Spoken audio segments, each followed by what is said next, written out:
श्री सच्चिदानंद सद्गुरु साईनाथ महाराज की जय। श्री सच्चिदानंद सद्गुरु भरद्वाज महाराज की जय। बुद्धं शरणं गच्छामि, धर्मं शरणं गच्छामि, संघं शरणं गच्छामि। సద్గురు శ్రీ సాయినాథుని యొక్క అనుగ్రహం, సాయి మాస్టర్ యొక్క కృపాశిస్తులతో ఈరోజు బుద్ధ ధ్యాన హృదయంలోని అంశాలని మన పరిణతి మేరకు వివరించుకోవడానికి ప్రయత్నం చేస్తున్నాం. ఇప్పుడు చెప్పిన బుద్ధం శరణం గచ్చామి, ధర్మం శరణం గచ్చామి, సంఘం శరణం గచ్చామి అంటే ఇక్కడ బుద్ధత్వాన్ని శరణు వేడు, ధర్మాన్ని శరణు వేడు, సంఘానికి శరణు వేడు. సంఘానికి శరణం ఏమిటి? మన యొక్క జీవితం సమాజంతో ముడిపడి ఉంటుంది. వ్యక్తిగతంగా ఎవరు జీవించలేరు. అందుకని అటువంటి సమాజానికి, అటువంటి సంఘానికి నువ్వు శరణ చెప్తాల్సింది. ఏ కార్యక్రమం, అది మంచి కార్యక్రమం కావచ్చు, చెడు కార్యక్రమం కావచ్చు, సంఘంతో పని లేకుండా, వారి ప్రమేయం లేకుండా ఏ పనైనా చేయగలమా? ఇది మనం క్షుణ్ణంగా ఆలోచించాలండి. జీవితం అంటేనే ఆలోచన తరంగాలు. ఆలోచన లేని జీవితం నిరర్ధకము, వ్యర్థము అని మనం గ్రహించాలి. ఈ బుద్ధ ధ్యాన హృదయం బుధవారం వచ్చిందంటే చెప్పేవాడికి భయం, వినేవాడికి అంతకన్నా భయం. ఏంటబ్బా, ఏం చెప్తారో, ఏమవుతుందో మనకు అర్థమవుతుందా కాదా, ఇంకేదైనా టాపిక్ ఎత్తుకోవచ్చు కదా, ఎందుకు మా తల మీద రుద్దడము అని అనుకునేవాడు కొంతమంది. అయితే ఎరకబో ఈ పుస్తకం ఎత్తుకున్నాను అని చెప్పేవాడు ఒకడు నేను. అలా కాకుండా ఈ గ్రంథాన్ని అందించిన యొక్క విశేషత ఏమిటి అని గుర్తించగలిగితే చెప్పేవాడు, వినేవాళ్ళకి ఆసక్తి, ఇష్టము ఉంటుంది. అంటే దేని మీదైనా కూడా సరే భాష్యం విషయాలు పెట్టే శ్రద్ధ మనకి కరువు అవుతుంది. ఇంకా మన మనసులో అంతర్గత సంఘర్షణ జరుగుతూ ఉంటుంది. ఆ సంఘర్షణ ఏంది, ఎందువల్ల, దేనికి అనే భావన ఆలోచించడం లేదు. ఎందుకు ఆ సంఘర్షణ కలుగుతుంది, దేనికి కలుగుతుంది అని దాని మీద ధ్యాస ఉండడం లేదు. మరి బాహ్య సంఘర్షణలకే తట్టుకోలేకపోతున్నాం, ఇంకా అంతర్గత సంఘర్షణలకి ఆలోచించే వ్యవధి, సమయము, శ్రద్ధ మనకి ఎక్కడుంది? అందుకే ఈ బుద్ధ ధ్యాన హృదయం అనేది ఇప్పుడు చెప్పేది వినడం కాదు, దీనికి ముందు అన్నిటి కూడా అనుసంధానం చేసుకుంటూ రావాలి. ఇప్పుడు మానవ జీవిత లక్ష్యం ఏమిటి? మొట్టమొదట మనం పాటించుకోవాలి. బాబా చరిత్రలో నువ్వు ఎందుకు వచ్చినట్లు పిడకలేరుకోవడానిక అంటే ఏమిటి? సద్గురు కృపతో నువ్వు మృత్యువును జయించడానికి. సద్గురువు యొక్క తెలుసుకో. సద్గురు తెలుసుకోవాలంటే ఇక్కడ ఏమిటి? ఏదో ఒక వ్యక్తిని ఆశ్రయించమని అనడం కాదండి, జ్ఞానాన్ని తెలుసుకో అని దాని అర్థం అండి. మన జీవిత లక్ష్యం ఏమిటి? మానవ జీవిత లక్ష్యం ఏమిటి? మానవ జీవిత లక్ష్యం ఏమిటి? ఒకటి భగవత్ ఐక్యం, భగవంతుడితో ఐక్యం చెందడం. ఇక్కడ భగవంతుడితో ఐక్యం చెందడం ఏంటి అంటే రాముల్లో లీనమైపోవడమా, కృష్ణులో లీనమైపోవడమా, వెంకటేశ్వరంలో లీనమైపోవడమా, వినాయకుడు లీనమైపోవడం కాదు, జ్ఞానంలో లీనమైపోవడం. రెండోది మోక్ష సాధన. మోక్షము ముఖ్యం అనుకుంటున్నాం, సంతృప్తి, పరమానందము. ఆ రెండిటి కోసం నిరంతరము అభ్యాసంతో సాధన చేయడం. ఇక్కడ సాధన అంటే పరిమితం కాదండి, అపరిమితముగా ఆ లక్ష్యాన్ని ఛేదించేంత వరకు మూడవది నిరంతరము భగవంతుని ధ్యాసతో గడపడం. అంటే జ్ఞానం అనే ఎరుకుతో ప్రతి క్షణం ఇక్కడ భగవంతుని ధ్యాసతో అంటే నిరంతరము భగవంతుని ధ్యాసలో గడపడం అంటే ఏమిటి? దాని ఉదయపదం ఒకటే మనకి ప్రమాణంగా తీసుకోవాలి. నే దర్శించు రూపములన్నయు నీ రూపంబగా గోచరించు కాక, నే అనుభవించి అనుభవములన్నయు నీ ప్రసాదముగా గుర్తించును కాక, నే చేయు కార్యములన్నయు నీ సేవలెగు కాక, నే చేయు తలంపులన్నయు నిన్ను తలంతడెగు కాక. ఇది నిరంతరము భగవంతుని ధ్యాసలో గడపడం. నాలుగవది ఉందండి, ప్రేమతో నిస్వార్థంగా సేవ చేయడం. తద్వారానే ఇక్కడ మోక్ష సాధన లేకపోతే జీవిత లక్ష్యం మనం నెరవేర్చుకోగలం.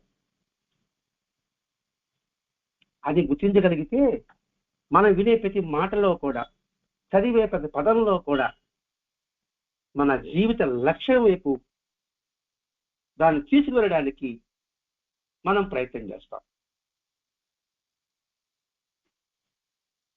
ఇప్పుడు ఈ రోజు దాంట్లో మానసిక స్థితిపై ధ్యానము మనం మళ్ళా వెనక్కి వెళ్తున్నాం. సమైక్య శృతికి సాధనకి 4 లక్ష్యాలు ఉంటాయని. ఆ 4 లక్ష్యాల్లో ఒకటి శరీర ధ్యానము, అంటే కాయాలు పశ్చనము అని వివరించుకొని ఉన్నామండి. అంటే ఏంటి? శ్వాసను గూర్చి స్మృతిలో నిరంతరము అని గుర్తించాలి. రెండవది, నువ్వు నడుస్తున్నా, నిల్చున్నా, కూర్చున్నా, పడుకున్నా దాని మీద ఎరుకతో కలిగి ఉండు. మూడవది, మనం చూసేటప్పుడు, నడిచేటప్పుడు, మాట్లాడేటప్పుడు అవగాహన కలిగి ఉండు. ఇవన్నీ శరీర ధ్యానంలోకి వస్తుందండి. చివరికి మల విసర్జన చేసేటప్పుడు కూడా అవగాహన ఉండాలంట. మల విసర్జన కూడా అవగాహన ఏంటంటే ఏదో దేవుడు భక్తి అని చెప్పకుండా ఈ మల విసర్జన కూడా శుద్ధమైన అవగాహన అంటున్నాడు. మాట్లాడమన్నారు, లేకపోతే చూసేదానికి అన్నారు, నడిచేదానికి అన్నారు, సరే బాగుంది. మరి వస్త్రధారణ కూడా అన్నారు, సరే అది కూడా బాగుంది. మరి మల విసర్జన కూడా అవగాహన ఏంటండి? అంటే ఎందుకు ఇలా చెప్పాల్సి వస్తుంది? ఎప్పుడో చెప్పాడు ఇది. ఇప్పుడు కొంతమంది గమనిస్తే అర్థమవుతుంది. ఒక ఇంటికి వెళ్ళినప్పుడు, వాష్రూమ్కి వెళ్ళినప్పుడు కూడా స్మార్ట్ ఫోన్ తీసుకొని కూర్చున్నాండి అరగంట సేపు లోపల. దానివల్ల శరీరం మలం బయట రాదండి. అంటే ఇది ఎప్పుడు చెప్పాడు? ఎప్పుడో బుద్ధుడు చెప్పిన మాటలండి. అది ఎప్పుడో మాస్టర్ గారు మనం ఇప్పుడు అందిస్తున్న మాటలు. శుద్ధమైన అవగాహన. ఇంకోటి శరీర అంతర్భాగాల పక్కన ధ్యానం.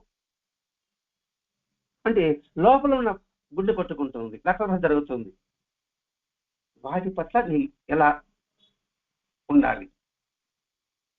అలాగే మన దేహంలో 4 భూతాలు. ఇలా ఒక్కొక్కటి చెప్పుకుంటూ వచ్చాం శరీర ధ్యానం గురించి. రెండోది భావోద్రేకల గురించి ధ్యానం చెప్పుకున్నాం. అంటే ఈ భావోద్రేకల ప్రభావం మనం ఏం చేస్తుంది? అదుపు తెప్పిన భావాల వల్ల నష్టపోతాం. అదుపు తెప్పిన భావాలు అంటే భావోద్రేకాల వల్ల చాలా నష్టం జరుగుతుంది. అంతేకాకుండా భావోద్రేకలు మునిగి తెలియవారు పెద్ద చెప్పిన మాటల్ని, శాస్త్రాలని అంగీకరించరు. ఒకవేళ అంగీకరించినట్టు అనిపించినా అది మార్చుకోవాలని చూడరు. మళ్ళీ ముందుకు వెనక్కి వెళ్తే గానీ ఈ బుద్ధ ధ్యాన హృదయం మనం అవగతం చేసుకోలేమండి. ఇప్పుడు మానసిక స్థితిపై ధ్యానం అన్నాడు, మానసిక స్థితిపై ధ్యాస అన్నాడు. అంటే మన మానసిక స్థితిపై సమరము, యుద్ధము, లోపల అంతర్గత సంఘం జరుగుతూ ఉంటుంది. దానిపై మనం యుద్ధం ప్రకటించాలి. లేకపోతే మనం ఓడామంటే అది మనల్ని వశపరుచుకుంటుంది. ఇదే ఎందుకు ఇప్పుడు బుద్ధుడు ధ్యాన హృదయంలో కూడా నిరంతరము కేవల శ్రద్ధ అని చెప్తూ వస్తున్నాడు కదండి. ఏంటి అంటే ఇది ఇప్పుడు చెప్పిన మాటలు కాదండి, కఠోపనిషత్తులో చెప్పుకున్నారండి. కఠోపనిషత్తులో ఉంటాడండి, ఉత్తిష్ఠత జాగ్రత్త ప్రాప్య పరాన్ నిబోధత అని ఒక విశిష్టమైన సూక్తి ఉందండి. దీన్ని పట్టుకున్నాడు స్వామి వివేకానంద. లేవండి, మేల్కొనండి, మీ కర్తవ్య నిష్టలో గమ్యం చేరుకోండి. అని. మీ కర్తవ్యనిష్టలో గమ్యం చేరుకోండి. మన కర్తవ్యనిష్టలే ఇప్పుడు చెప్పుకున్నామే, శారీరక ధ్యానము, భావోద్వేగ ధ్యానము, వాటి పార్ట్స్ అన్ని వివరించుకున్నాం సావా. అది మన కర్తవ్యంలో గమ్యం చేరుకోవడం.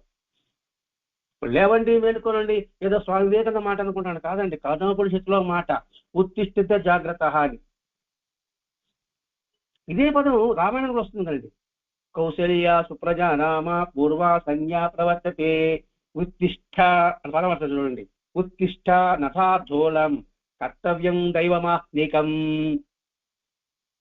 అంటే ఉత్తిష్ట అని చూడండి ఎంత ఉందో. ఈ పదాన్ని ఏదో మామూలుగా వాడే వాక్యం పదం కాదండి. అంటే ఇక్కడ స్వామి వివేకానంద ఎందుకు ఆ మాట అన్నాడంటే, సమాజాన్ని జాగృతపరచాలి, సమాజాన్ని చైతన్యవంతం చేయాలి, సమాజాన్ని ఉత్తమమైన మార్గం వైపు ముందుకు నడిపించాలి.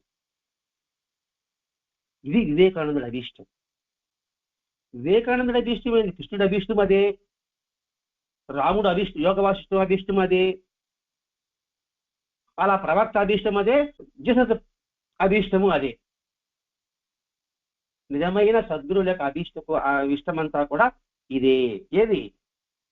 సమాజాన్ని జాగ్రత్త. సమాజం అంటే మన అంతఃకరణ చూసుకుంటున్నది. ఇక్కడ అంతఃకరణం జాగ్రత్త పరిస్తే కదా నువ్వు సమాజాన్ని కూడా జాగ్రత్త పరచగలవు. అంతశుద్ధి లేకుండా నువ్వు సమాజాన్ని నువ్వేం జాగ్రత్త పరచగలవు?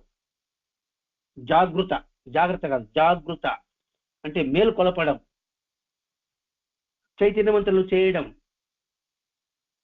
ముందుకు నడిపించడం. అది ఇక్కడ బుద్ధ ధ్యానోత్సవంలో మనకి మాస్టర్ గారు మనకు అందించారు. ఏదో మాస్టర్ గారు ఏదో పని పాట లేకుండా ఒక గ్రంథం రాశాడు అని కాదండి. ఇక్కడ ఎప్పుడైతే ఈ మానసికపై ధ్యానం అనే పదం వాడి ఇక్కడ మనం శ్రద్ధను చేసుకుందాం. దీన్ని ఆ బుద్ధ సాంప్రదాయం చెప్తారంటే చిత్తానుపశ్చనము అంటారండి. చిత్తం అంటే మనసే, బుద్ధి. దాని పశ్చనం, దాన్ని బాగా మరించు. ఈ సాధనతో ఏమవుతుందంటే మనసు కేవలం శ్రద్ధ అను శుద్ధమైన అర్థం ముందుంచడం జరుగుతుంది. ఏది? ఈ మానసిక స్థితిలో యుద్ధం చేస్తే కేవల శ్రద్ధ, అది పరిశుద్ధమైన అర్థం. కేవల శ్రద్ధ అంటే అది మాత్రమే. నువ్వు దేని మీద లక్ష్యం పెట్టుకున్నావో అది దాని మీదే శ్రద్ధ కలిగి ఉండు. కేవలం అంటే అది మాత్రమే, ఇంకేది నీ బుర్రకి ప్రవేశించకూడదు. అటువంటి అర్థం ముందు ఇది ఉంచడం జరుగుతుంది. అందుకే ఇక్కడ చిత్తానుపశ్చనము అంటే ఏంటి? మనస్సు లేకపోతే చైతన్యం యొక్క పట్ల నువ్వు శ్రద్ధ కలిగి ఉండు. ఇక్కడ జ్ఞానానికి మించి మనసును ప్రత్యక్షంగా గమనించడంపై దృష్టి పెట్టు. జ్ఞానానికి మించి అంటే ఎంత జాగ్రత్తగా ఉండాలో చూడండి. ఇక్కడ జ్ఞానం సంపాదించడమే గగనం, దాని మించి మనసు మీద చాలా జాగ్రత్తగా దృష్టి పెట్టాలి. లేకపోతే అది ఏం చేస్తుందంటే ఈ లౌకికమైన విషయాల పట్లే దీన్ని అనుభవించాలి, దీన్ని ఆస్వాదించాలి ఆయన నొక్కి చెబుతుంటుంది. జాగ్రత్త పడకపోతే అలా జాగ్రత్త పడేది ఏమవుతుందంటే జ్ఞానం పట్ల అనుబంధాన్ని ఆ జ్ఞానం వద్దు, పాడవద్దు అని జ్ఞానానికి విరుద్ధంగా ప్రవర్తించమని ప్రోత్సహిస్తుందండి. అప్పుడెప్పుడో జరగబడికి ఇప్పుడు అనుభవిద్దాం అని మనసు ప్రోత్సహిస్తుందండి. అందుకని ఉత్తిష్ఠిత జాగ్రత్త అని స్వామి వివేకానంద లేవండి, మేలుకొనండి, మీ కర్తవ్య నిర్వహణని సక్రమంగా నిర్వర్తించండి అని చెప్పడం యొక్క ఉద్దేశము మనం ఇక్కడ గమనించుకుంటూ రావాలి. మనస్సు లేకపోతే చైతన్యం అనండి, దాని యొక్క స్థితి లేకపోతే దాని యొక్క స్థాయి అనుక్షణము గుర్తిస్తూ ఉండడమే మన లక్ష్యం కావాలి. ఏ పనైనా సరే అండి, మన మనసు మీద చూసేది ఏరా, మనసు లేదా, మనసు పెట్టలేదా, మనసు పెట్టి పని చేయి అని అంటుంటాం కదండి. మనసు పెట్టి చేయకపోతే ఆ పని ఏమవుతుంది? విఫలమవుతుంది, అస్తవ్యస్తమవుతుంది. మామూలు ఒక పని. మరి జీవిత లక్ష్యం, ఏమనుకున్నాం అంటే చూడండి, భగవత్ ఐక్యం అనుకున్నాం, మోక్ష సాధన కోసం అనుకున్నాం, నిరంతరము భగవంతునితో ధ్యాసతో గడపడమనుకున్నాం, ప్రేమతో నిస్వార్థంగా సేవ చేయడం ద్వారానే అది సాధించగలం అనుకున్నాం. పదే పదే గుర్తు చేసుకుంటూ రావాలండి. ఆత్మ పరిశీలన ద్వారానే ఇది సాధ్యపడుతుంది. ఈ సాధన యొక్క ప్రయోజనం ఏంటంటే, ఈ మానసికపై సమరంలో ఉద్దేశం ఏంటంటే, ఆత్మ పరిశీలన ద్వారా మాత్రమే ఈ సాధన యొక్క ప్రధానమైన ప్రయోజనము. నీకు నువ్వు చూసుకుంటుండడమే, ఇతరులో చెప్పడం కాదండి. నాలో ముఖం మీద నమ్మచ్చ, ఇది నేను చూసుకుంటున్నారు ఎప్పుడప్పుడు, మనమే చూసుకుంటున్నాం కదండి. బయట పోవాలంటే ఈ ముఖానికి ఇది చేసుకుంటాము, మళ్ళీ అప్పుడు పోతే పోతే సెల్ఫీ తీసుకుంటుంటాం, నేను ఎలా ఉన్నాను లేనేసి. ఆ సెల్ఫీ బాగా రాకపోతే నాలుగైదు కోణాలు తీసుకుంటుంటాం. మామూలు ముఖానికి బాగుందో లేదని చూసుకుంటున్నామే. మరి మనలో ఉన్న మానసిక ఒత్తిడిలు కావచ్చు, మానసిక ఆందోళన కావచ్చు, మానసికంగా వచ్చే భావాలు కావచ్చు, వాటి పట్ల ఎంత శ్రద్ధగా కలిగి ఉండాలి. కాబట్టి ఈ సాధన సాధించాలంటే ఆత్మ పరిశీలన ప్రధానం. ఇప్పుడు ప్రజెంట్లో కావచ్చు, వర్తమానంలో కావచ్చు, లేకపోతే ఫ్యూచర్లో కావచ్చు, ఎట్లా ఉండాలని సాధ్యమైనప్పుడు కూడా నిర్లిప్తంగా గుర్తిస్తుండడమే చేయాలి. సాధ్యమైనప్పుడల్లా అన్నాడండి, నిరంతరంగా చెప్పలేదు. మనం చేస్తుంటా, మనసు పక్కకి వెళ్తుంది, ఆ పోనీ మళ్ళా వస్తుంది కదా, రాకుండా ఆడకపోతుంది. ఎక్కడికి బయలుదేరాం మన స్థితికి అక్కడ చేరాల్సిందే. అందుకే ఒక గ్లోబ్ మీద ఒక చీమలు వదిలిపెడితే అది చుట్టూ జరిగి మన తిరిగి అక్కడికి చేరుతుంది. మనం కూడా ఎక్కడికి ప్రయాణం సాగించామనుకోండి, అక్కడే ఉన్నాం కదండి, మళ్ళీ తిరిగి మనం ఇక్కడికి వస్తాం కదండి. ఆ వచ్చినప్పుడు ఆలోచించు, అలా గుర్తిస్తుంటే అప్పుడే సాధన. అదే ఇంతకు పొరపాటు చేస్తాం, మళ్ళా గుర్తు చేసుకుందాం. ఇది ఇలా చేసి ఏమవుతుందంటే, ఇది ఆత్మ పరిశీలన ద్వారా ఏమవుతుందంటే, మానసిక స్థితిని గురించి యోచించడము,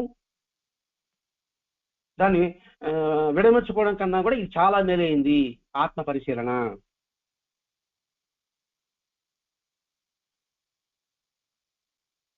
ఒక్కొక్కసారి తన మనస్తత్వాన్ని గురించి యోచించి ఆత్మవిమర్శ చేసుకుంటున్న వారికి కొన్ని ప్రమాదకరమైన పరిణామాలు కలిగిస్తూ ఉంటుందండి. అవాంఛనీయమైన అన్నాడండి ఇక్కడ.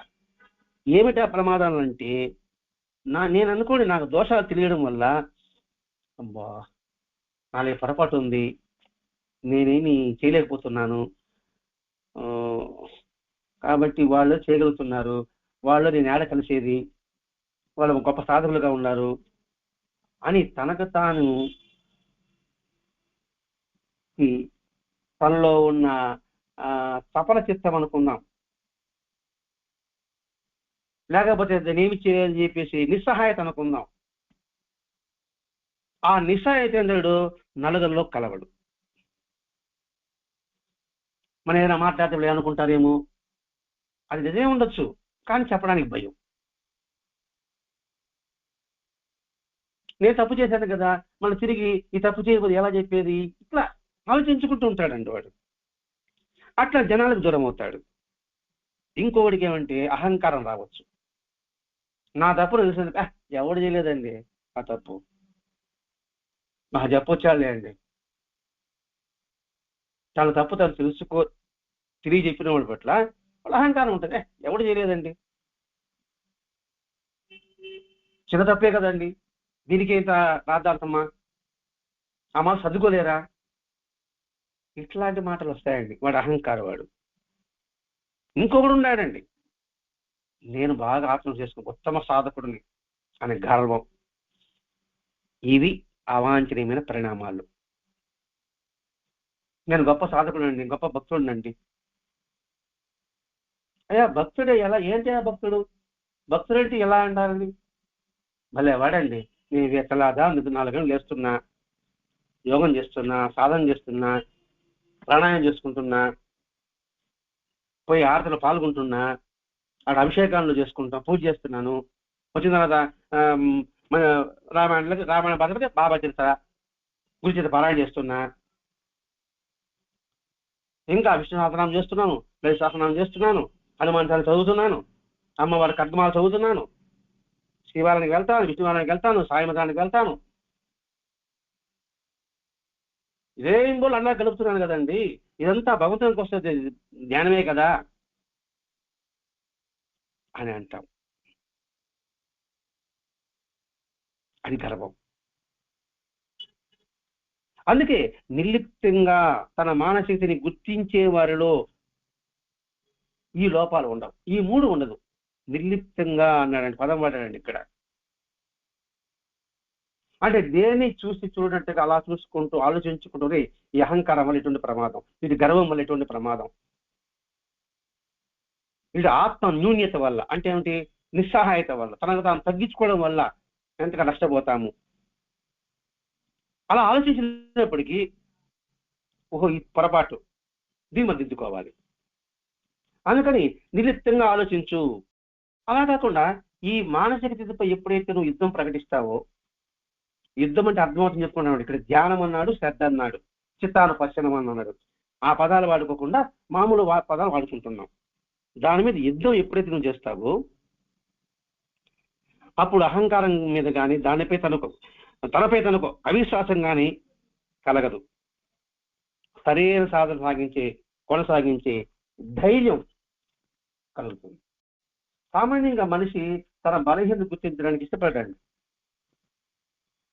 అంగీకరించడు కూడా, ఎవరు చెప్తే కూడా. ఎందుకంటే ఆత్మగౌరవం దెబ్బతింటుందేమో అని భయం. తనకేదో పెద్ద ఆత్మగౌరవం ఉన్నట్టుగా. ఏం ఆత్మగౌరవం ఉంది? సత్యం ఉండాలి. అసత్యం పెట్టుకుని అది ఆత్మగౌరవం అనుకోవడం ఎంతవరకు సబబుగా ఉంటుంది అనే సంగతి మనం ఆలోచించాం. భారతంలో కృష్ణుడు పడుతూ ఉన్నాడండి. యుద్ధం, కురుక్షేత్ర యుద్ధం నిర్ణయం అయిపోయింది. కృష్ణుడి యొక్క సహాయం కోసం వచ్చాడు. ముందు ఎవరో దుర్యోధనుడు వచ్చాడు. కృష్ణుడు పడుకో ఉన్నాడు. ఆయన కాళ్ళ కింద నేనేందుకు కూర్చునేది, కాళ్ళ పక్కన నేనేంది, నా స్థితి ఏంది అని ముందు వచ్చినప్పుడు కూడా తల దగ్గర కూర్చున్నాడు. అర్జునుడు కాళ్ళ కలిసి నిలబడ్డాడు.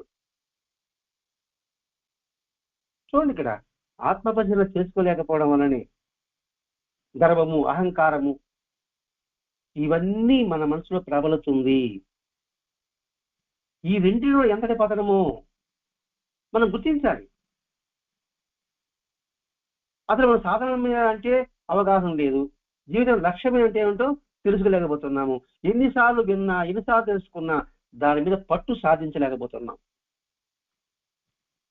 విన్నంతసేపు బాగుంది, విన్న తర్వాత అది జోగుంది.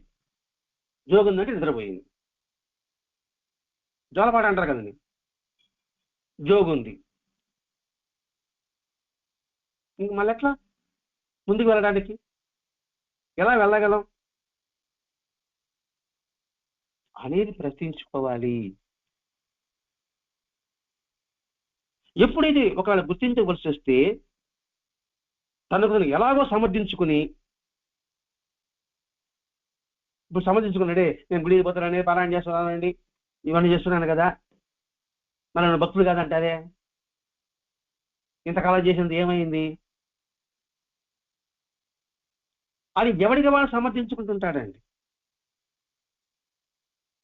ఇంకా మాట నువ్వు చేస్తున్నావా అంటాడు.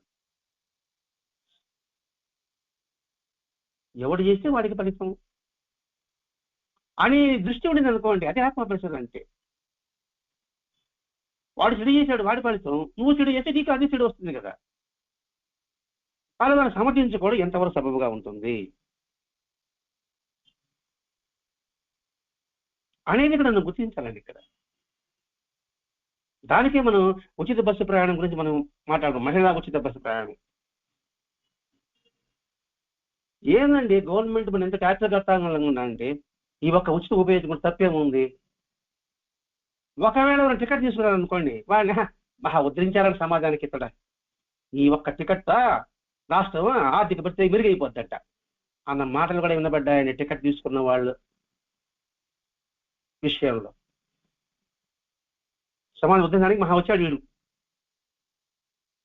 ఈ రోజు టికెట్ తీసుకోకపోతే రాష్ట్ర పెద్దగా అభివృద్ధి అయిపోతుంది, అప్పుల నుంచి వీడిపడుతుంది అనేసి. ఇట్లా ఉంటాయి మాటలు.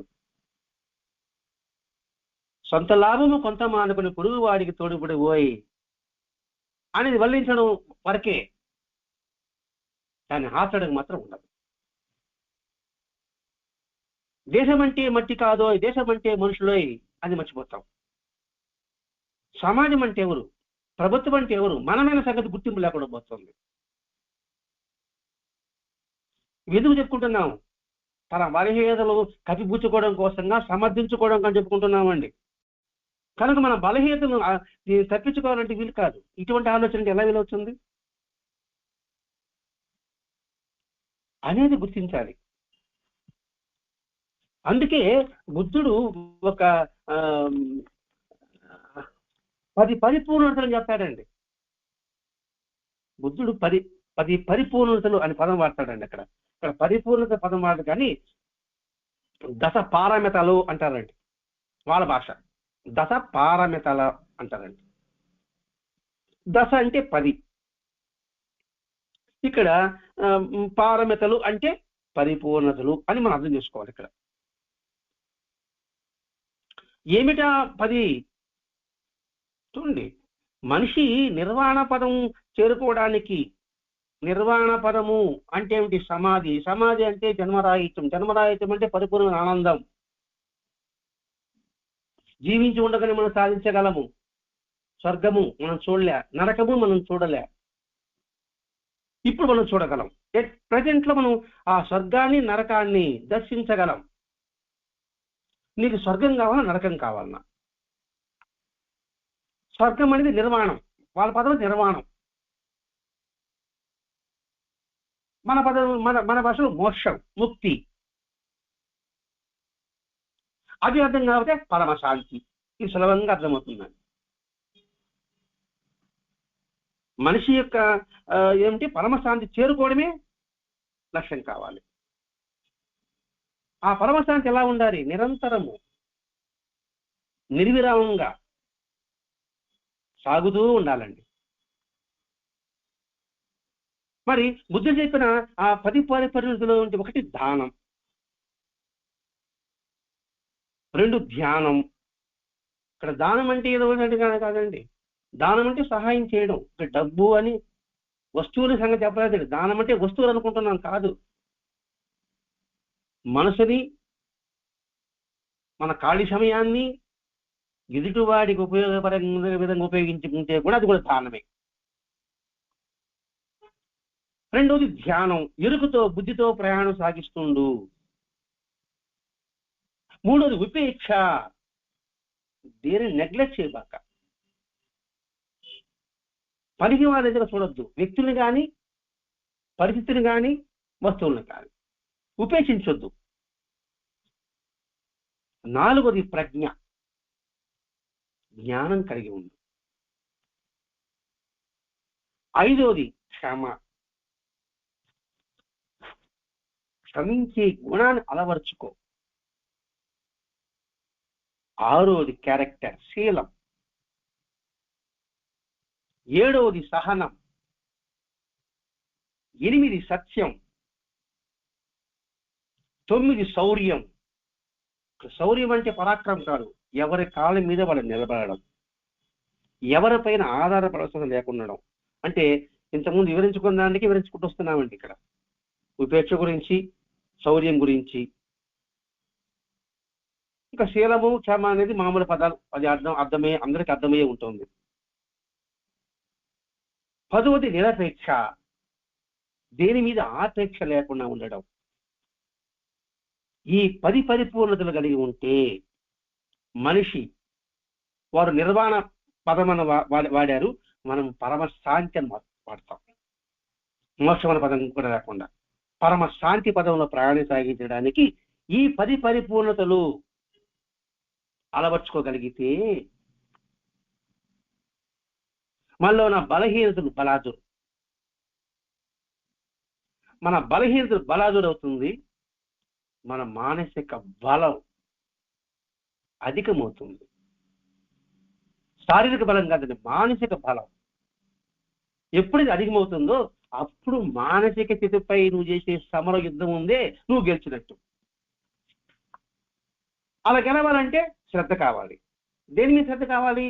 ఆత్మ పరిశీలనతో మీ శ్రద్ధ కావాలి. ఆత్మ పరిశీలన నిరంతరం కావాలి. అందుకే ఆత్మ పరిశీలన అంటారు, ఆత్మ విమర్శ అంటారు. అని బాబా చంద్రని మాస్టర్ గారు వివరించే ఉన్నారు మాస్టర్ గారు ఆత్మ పరిశీలన అనే పదాన్ని. మాస్టర్ గారు చెప్పండి ఏంటంటే అసలు అన్ని చెప్పున్నారు సాయిలామృత గ్రంథంలో. మనం ఇప్పటికీ సాయిలామృత గ్రంథం క్షుణ్ణంగా అధ్యయనం చేయలేదని చెప్పాలి. అందుకని అది సాయిలామృత గ్రంథం నిత్యపారాయణ పెట్టుకోవాలి కూడా. ఒక్కొక్క పదం ఎంతటి అర్థం ఉంటుందండి అసలు మనం ఆలోచించడం లేదు. ఉదాహరణ చూడండి, ఇమాంబాయి చోటే కాని ఒకడు వస్తాడు, వాడికి ఏదో జైలు శిక్ష పడుతుంది. ఒరే ఈ తప్పివారంటే బాబాని దర్శించరని చెప్తారు. బాబా దగ్గరకు వస్తాడు, బాబా పో బయటకు అంటాడు. బట్టి అక్కడ ఉన్న భక్తుడే ఉంటాడు, వాడు ఎందుకు పొమ్మంటాడు? వాడు ఒక బిడ్డే కదా, నీ బిడ్డే కదా అంటాడు. వాడి బిడ్డ అంటే బాబా తండ్రి వాడి బిడ్డంటావా? వాడు ఒక టీచర్ చావు కొట్టాడు అంటాడు. చూడండి, వాడి బిడ్డ అయితే తండ్రి ఇష్ట ప్రకారం నడుచుకొని ఉండాలి. వాడే బిడ్డంటావు, ఒక టీచర్ చావు కొట్టాడు అంటే అర్థం చూడండి. ఇక్కడ మనం తండ్రి అనుకోవడం కాదండి, తండ్రి అనుకోవాలి వీడు నా బిడ్డరా అని, వీడు నా తనయుడు రా అని అనుకోవాలంటే తండ్రి మాటని లేకపోతే తండ్రి అరిష్టాన్ని ప్రకారం నడుచుకోగలగాలి. మరి ఈ భావం మనం ఎంతమంది గుర్తుపెట్టుకున్నాం? ఇదే చూడు, రేగే అవస్థే ట్రైన్లో వెళ్తుంటారు, ఒక బోగిలో మిలిటరీ వాళ్ళు దించేస్తారు, కానీ తర్వాత వచ్చి వాళ్ళు ఎక్కిస్తారు. ఇప్పుడు బాబాయ్ ఉంటాడు, ఒరే వాడు నా బిడ్డల్ని దించాలని చేశారు, నేను పై అధికారులు చెప్పి ఎక్కించారన్నాడు, నా బిడ్డలని పదం వాడాడు అక్కడ. ఎందుకని? నిరంతరం ఆయన స్మరణతో ఉన్నారు వాళ్ళు. మనం ఎంతమంది విరుచుకున్నాం నిరంతరము భగవంతుని ధ్యాసలో గడపడము అనేసి. చూడండి, ఒకదానికి లింక్ ఉందండి సాయిలామృత గ్రంథంలో. మనం అవగాహన చేసుకోలేకపోతున్నాం, కానీ ఏదో చదివేశాం, ఇన్ని పారాయణ చేసాం, ఒకసారి పక్కన పారేస్తున్నాం, అయిపోయింది, మేము బాగా 100 సార్లు చేసేసామండి. మరి ఈ బిడ్డల విషయంలో ఎంత మాత్రం మనం గుర్తించాం? మీరు గుర్తించాలేమో కానీ నేను మాత్రం గుర్తించలే. నేను ఇప్పుడు గుర్తించా, నా విషయం నేను చెప్పుకోవాలి కదా, ఇంక ఈరోజు పారాయణ చేశాను కాబట్టి. ఇది మనం ఆత్మ పరిశీలన చేసుకుంటూ ప్రయాణం సాగించడం అంటే. అప్పుడు ఏమవుతుందంటే మనలోని సామర్థ్యాలు కొన్ని మనకే తెలియకుండా పోతున్నాయి. ఇలా నిర్దిష్టంగా మనం గుర్తిస్తుంటే మనలో ఉన్న సామర్థ్యం మనకే తెలుస్తుంది, మనలో ఆత్మధైర్యం పెరుగుతుంది. హనుమంతుడికి ఎంత బలం ఉన్న సంగతి హనుమంతుడికి తెలియదు, జాంబోదరు చెప్తే కానీ తెలియలే. మనలో కూడా అతను ఒక గొప్ప శక్తి ఉంది, ఆ శక్తిని వెలికి తీయమంటున్నాడు స్వామి మాస్టర్ గారు, స్వామి వివేకానంద మాస్టర్ గారి రూపంలో. అదే కదా, లేవండి మేలుకోనండి, మీ కర్తవ్య నిష్ఠతో గమ్యం చేరుకోండి, మనం మర్చిపోకూడదండి. ఈ పదం కఠోపనిషత్తులో ఉంది. కఠోపనిషత్తులో ఈ శ్లోకాన్ని గట్టిగా పట్టుకున్నాడు స్వామి వివేకానంద. మనకు మాస్టర్ గారు చేశారు, కౌశల్య సుప్రజారామ పూర్వ సంధ్యా ప్రవర్తతే, దీన్ని గట్టిగా పట్టుకోమన్నాడు. బాబా ఏం చెప్పాడు? నువ్వేం పని క్షుణ్ణంగా చెయ్యి,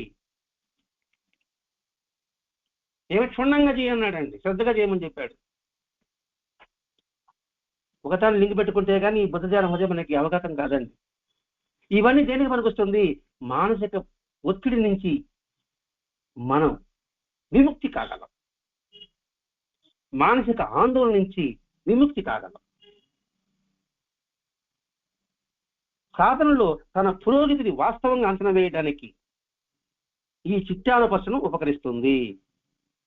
నేను సాధన చేస్తున్నాను, నాలో పురోగతి ఉందా, తిరోగతి మతం ఉందా, అంటే ఉన్న స్థాయికి వెళ్తున్నదా నా సాధనకి, లేదా అదో స్థాయికి వెళ్తున్నానా అని చూసుకోవడానికి మానసిక శ్రమణములు చేస్తే తప్ప, ఈ సాధన చేసే తప్ప, లేకపోతే ఆత్మ పరిశీలన ద్వారా, ఇది చెప్పుకుంటే ఎవరు వస్తారండి, ఆత్మ పరిశీలన ద్వారా నేను నా సామర్థ్యం నాకు తెలుస్తుంది. నిజంగా నా సాధన మంచి మార్గం నడుస్తుందని గుర్తు ఏంటి అంటే, కుటుంబీకులని నిర్లక్ష్యం చేయనప్పుడు. బాగా పాయింట్ గుర్తుపెట్టుకోవాలండి, ముఖ్యమైన పాయింట్ ఇది. కుటుంబీకులని అంటే తల్లి, తండ్రి, భర్త, భార్య, పిల్లలు, అన్నదమ్ములు, అత్త, మామ, కోడళ్ళు అన్ని మనం చేసుకోవాలి. మన కుటుంబీకులు వాళ్ళు నిర్లక్ష్యం చేయనప్పుడు నా సాధన బాగుంది. సాటి వ్యక్తిని సరిసమానంగా చూసుకున్నప్పుడే నా సాధన బాగుంది, మంచి మనం నడుస్తున్నట్టు. లేకపోతే నేను ఏ భగవంతుని ధ్యానిస్తున్నానో, లేకపోతే ఏ గురువుని నేను సేవిస్తున్నానో, ఆ భగవంతుడు, ఆ గురువు అందరిలో ఉన్నాడని ఎరుగుతో ఉన్నప్పుడు మాత్రమే నేను నా సాధన మంచి మార్గంలో ఉంది. ఎదుటి వారి పట్ల అసూయం, ద్వేషము, ప్రతీకారం లేకుండా, నిందలు వేయకుండా ఉంటేనే అప్పుడు నా సాధన మంచి మార్గంలో ఉంది. ఇతరుల గురించి తానే తీర్పులు ఇవ్వకుండా ఉంటామే, మనమే జడ్జీలు అవుతాం. మనం తప్పు చేస్తే మన వకీలు, ఇతరులు తప్పు చేస్తే మనం జడ్జి. అలా తీర్పులు ఇవ్వకుండా, తెలియకుండా అలా తీర్పులు ఇవ్వకుండా ఉంటే నా సాధన మంచి మార్గంలో ఉంది. ఇతరులను నిందిస్తున్నప్పుడు కానీ, లేదా పొగుడుతున్నప్పుడు కానీ ఏ వికారం చెందకుండా ఉండగలిగితే నా సాధన మంచి మార్గంలో ఉంది. అలాగే గతం గురించి, భవిష్యత్తు గురించి చింతించడం కానీ, తప్పించడం కానీ చేయకుండా ఉండగలిగితే నా సాధన మంచి మార్గంలో ఉంది. లివ్ ఇన్ వర్తమానంలో జీవించగలిగితే, లివ్ ఇన్ ప్రజెంట్ లో నా సాధన మంచి మార్గంలో ఉంది. జరుగుతున్న ప్రతి సంఘటన ఎలాంటిదైనా కావచ్చు, అది మంచి చెడు ఏదైనా కావచ్చు, మంచి కానీ చెడు కానీ తను భగవంతుని వైపు ఇది ప్రేరేపిస్తుందిరా, భగవంతుడు నడిపిస్తుందిరా అని ఎరుక పదిలంగా ఉంచుకుంటే నా సాధన మంచి మార్గంలో ఉంది. ఎప్పుడు వాదనలు చేయకుండా ఉంటే, అంటే వాదోపాద జోలికి పోకుండా ఉంటే నా సాధన మంచి మార్గంలో ఉంది. మోహాన్ని కలిగించే ప్రతి అంశం పట్ల నువ్వు నిర్లిప్తత కలిగి ఉంటే నా సాధన మంచి మార్గంలో ఉంది. ఇలా ఒకటి కాదండి, ఎన్నో విషయాలు కూడా.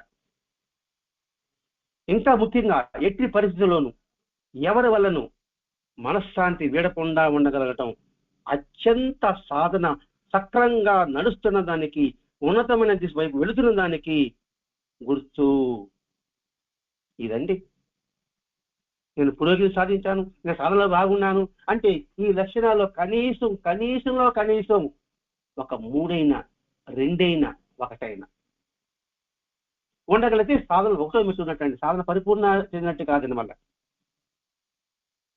వీటికి అంతరాయం కలిగించే భావాలు మనలో రాకుండా చూసుకోవాలంటే ఈ మనసు మీద యుద్ధం సాగిస్తుండాల్సిందే.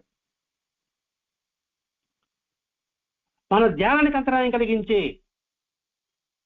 శబ్దాలు వినబడతా ఉంటాయి కదండి, చీకాకపరుస్తుంది కదా అన్నప్పుడు, ఇప్పుడు నా మనసు చీకాకపరుస్తుంది, ఈ చీకాకుని ఏం చేయాలి, దాన్ని పిప్పి చేయాలి.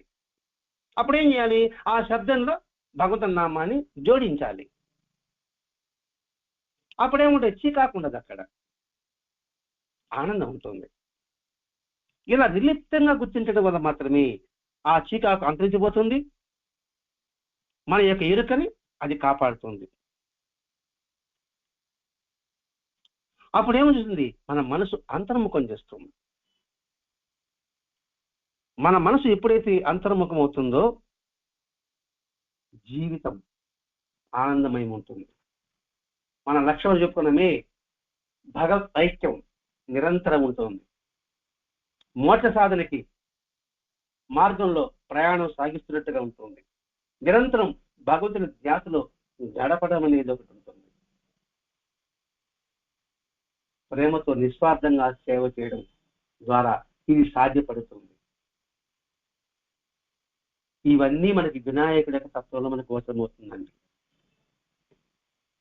మనం బాహ్యంగానే చూస్తున్నాం. ఈ గ్రంథాన్ని కావచ్చు, మహాత్ములు కావచ్చు, భగవత్ స్వరూపులైన అవతార పురుషులు కూడా కావచ్చు. ఆ తత్వాన్ని వెలికి తీస్తున్నారండి భరద్వాజ మాస్టర్ గారు. అందుకు ఉపయోగపడుతుంది ఈ బుద్ధ ధ్యాన హృదయం. కాబట్టి ఈ సాధన సాగాలంటే ముందు మన యొక్క నిజస్థితి ముందుగా గుర్తుపెట్టుకో.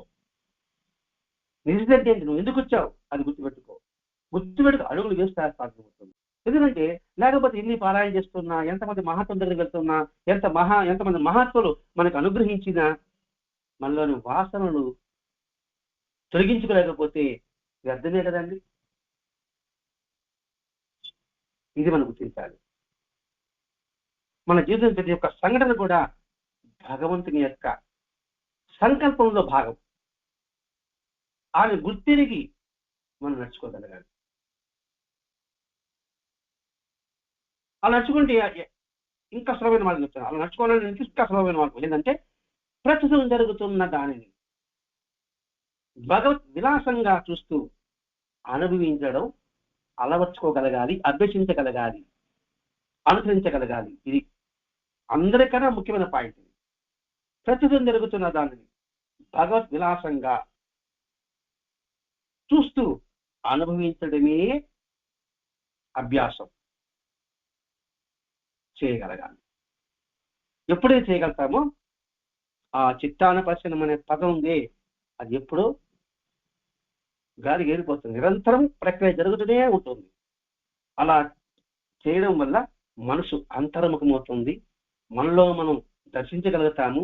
మనలో ఉన్న భగవతత్వాన్ని సందర్శించగలుగుతాము. ఆ సందర్శించి 10 మందికి అందివ్వగలుగుతాము. ఆ పరంపరని మనం స్మరించుకోవడం కోసంగా భరద్వాజ మహర్షి గారు మనకి తాను తెలుసుకున్న సత్యాన్ని నేను తెలుసుకున్నా మీకు తెలుపుతున్నా, అంతేగాని నేను చెప్పేది విను అని ఎక్కడ చెప్పడండి. ఇదే మనకి మాస్టర్ గారి జన్మదిన సందేశంలో కూడా వస్తుందండి. మీకన్నా ముందు వెళ్ళాను అంతే, నేను తెలుసుకుని చెప్తున్నా, మీరు నాకేనే పాద పూజ చేయడం ఏంటి? పోనీ ఈ మాట ఎక్కడ చెప్పారంటే గురుగీతలో ఉంటుందండి. గురుగీత ఎవరు చెప్పారు? శివపార్వతుల యొక్క సంవాదం అండి. ఆ గురుగీత శ్లోకాలని చాలా పెద్ద పుస్తకం అండి. మనకి మాస్టర్ ఒక 27 శ్లోకాలు అందించాడు. కానీ పార్వతీపర్వత సంవాదం మధ్యలో మాట్లాడుకున్నది గురుతత్వం గురించి. అందులోనే ఫస్ట్ అధ్యాయం వస్తున్నట్టండి, నేను చెప్పేది విను అని శిష్యుడు సద్గురువుతో అనడం, నేను నేర్చుకుని చెబుతున్నాను అంటాడు. ఎందుకంటే గురువు కూడా నిత్య విద్యార్థి అనండి. అంతేగాని నాకు అన్నీ తెలుసు అనే అహంకారం లేదు. వివేకానందే చెప్పలేదు, మనం ఎంత చూడమండి. నిరంతరం మన విద్యార్థిని, నిరంతరము తెలుసుకోవడమే. మనకి ఏమని తెలిసింది? మరి బాబా సాయినాథ గ్రంథంలోని ఎంతవరకు మనకు తెలుసు? మనం గ్రహించామా? నాను మహారాజు గొప్ప మహాత్ముడు, ఆయన గురువు ఆయన చిన్నవాడు. నాను మహారాజుకి 15 సంవత్సరాలు, ఆ శ్రీపాద దయపడే అనుకుంటాను ఆయనకేమో 8 సంవత్సరాలు. మనకన్నా చిన్నవాడిని గురువుగా అంగీకరించగలం మనం? నేను అంగీకరించలేనండి. నా వయసు అంతా నీ వయసు ఎంత అంటారు. చూడండి, ఇవి మనం గ్రహించాల్సిన తత్వం. మనకి ఆ నాను మహారాజు చదువుకున్నాము, కానీ అది గుర్తుపెట్టామా? పట్టలేకపోయినాం. మనకేమి సాయినాథ గ్రంథంలో నాకు అన్ని పుస్తకాలు మొత్తం పారాయణ చేశారని చెప్పడం ఎంతవరకు సబబు అనేసి నేను ఆలోచిస్తున్నానండి. దాన్ని ఆత్మ పరిశీలన. ఆ ఆత్మ పరిశీలనకి మనం నెట్టున్నాడండి మాస్టర్ గారు. ఆయనకి మనం ఎంతో ఎంతో ఎంతో ఎంతో రుణపడి ఉన్నాం. మరి ఆ రుణం తీర్చుకుంది ఎలాగా? ఆయన కృతజ్ఞత ఎలా తెలుపుకోవాలి? ఆయన చెప్పిన విషయాల్ని 10 మందితో పంచుకో. 10 మందికి చెప్పు కాదని, తెలియజేయమని కాదు, 10 మందితో పంచుకో. పంచుకుంటే పెరుగుతుంది. ఆ పెరగడంతో ఆనందం కలుగుతుంది. అది ఈరోజు ఈ బుద్ధ ధ్యాన హృదయం ద్వారా మనకి మాస్టర్ గారు గొప్ప సత్యాన్ని, ఆధ్యాత్మిక తత్వాన్ని అందించిన ఆయనకు శిరస్సు వంచి పాదావందనం చేస్తూ స్వస్తి. सच्चिदानंद सद्गुरु साईनाथ महाराज की जय। श्री सच्चिदानंद सद्गुरु भरद्वाज महाराज की जय। बुद्धं शरणं गच्छामि, धर्मं शरणं गच्छामि, संघं शरणं गच्छामि।